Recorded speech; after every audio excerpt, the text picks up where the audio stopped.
parole de Dieu quotidienne. Si le cœur de l'homme est en inimitié avec Dieu, comment l'homme peut-il craindre Dieu et s'éloigner du mal ? Puisque les gens d'aujourd'hui ne possèdent pas la même humanité que Job, qu'en est-il de l'essence de leur nature et de leur attitude envers Dieu ? Craignent-ils Dieu ?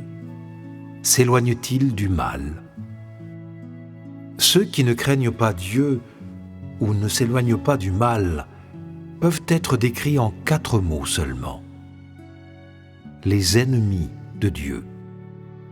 Vous dites souvent ces 4 mots, mais vous n'avez jamais connu leur véritable signification.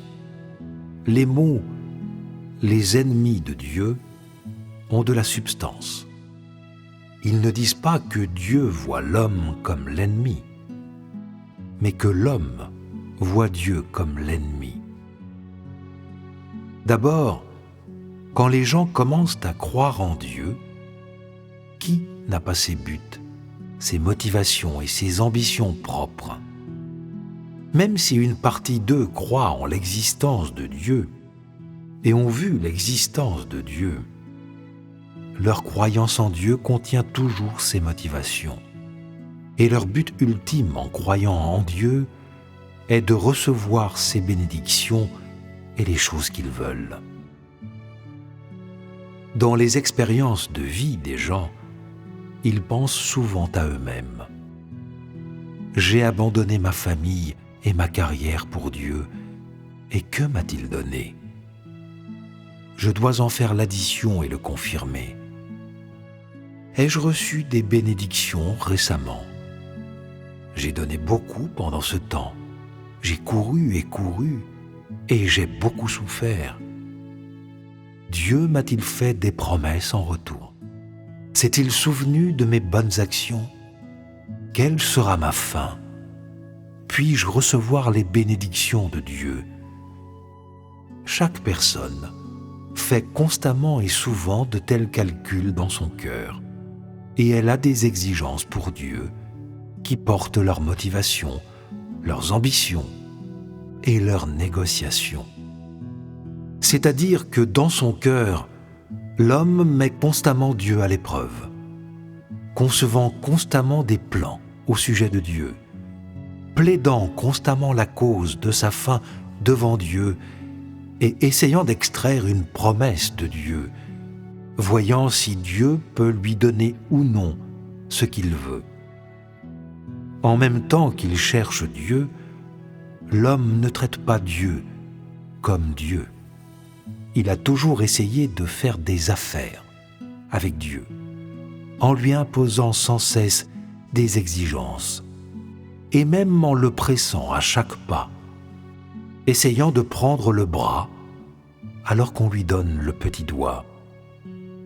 En même temps qu'il essaie de faire des affaires avec Dieu, l'homme argumente aussi avec lui, et il y a même des gens qui, lorsque les épreuves leur arrivent ou se trouvent dans certaines situations, deviennent souvent faibles, passifs et lâches dans leur travail, et remplis de plaintes à propos de Dieu.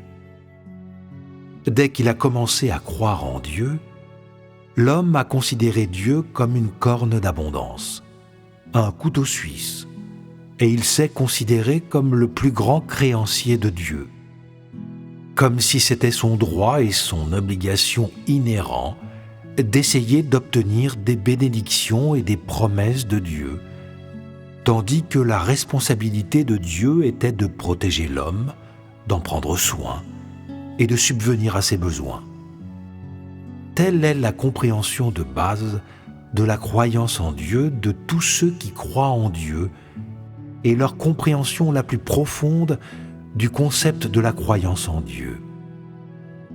De l'essence de la nature de l'homme à sa quête subjective, rien ne se rapporte à la crainte de Dieu.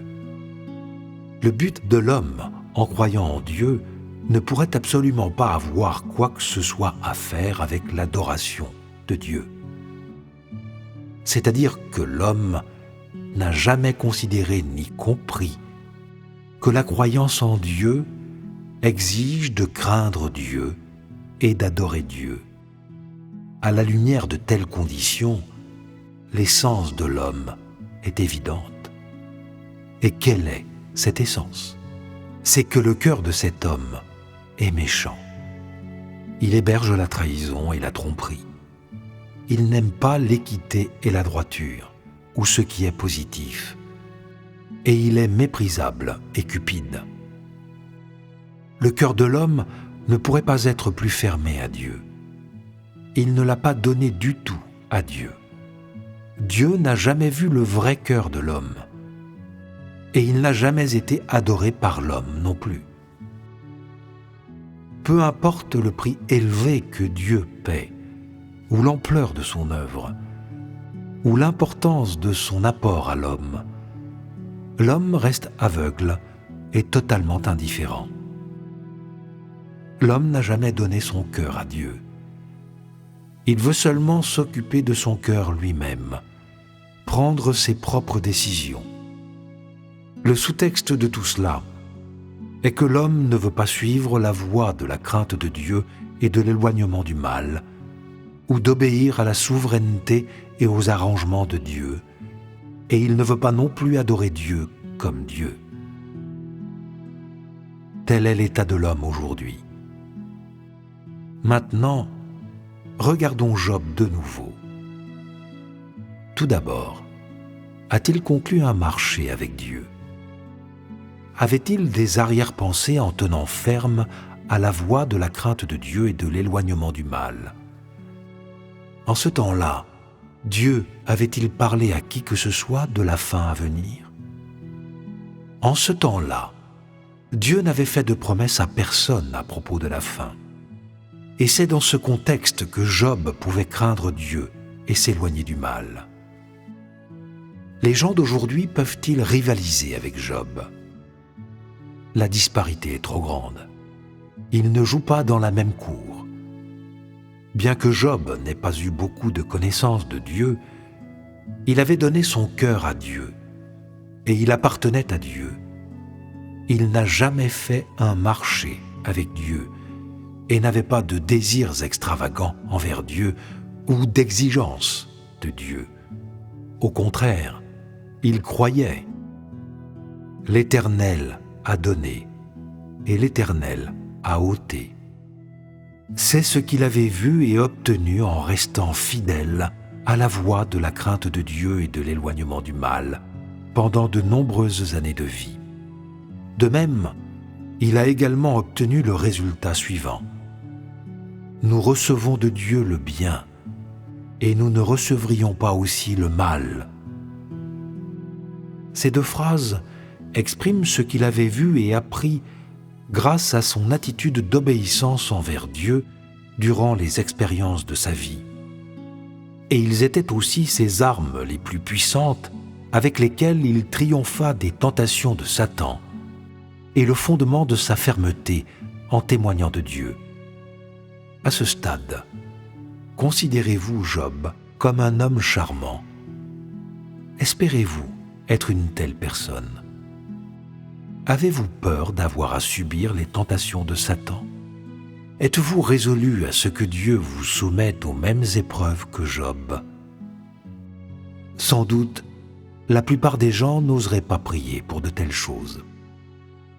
Il est donc évident que votre foi est pitoyablement petite. Comparé à Job, votre foi n'est simplement pas digne de mention. Vous êtes les ennemis de Dieu. Vous ne craignez pas Dieu. Vous êtes incapable de tenir ferme dans votre témoignage de Dieu et incapable de triompher des attaques, des accusations et des tentations de Satan. Qu'est-ce qui vous qualifie pour recevoir les promesses de Dieu?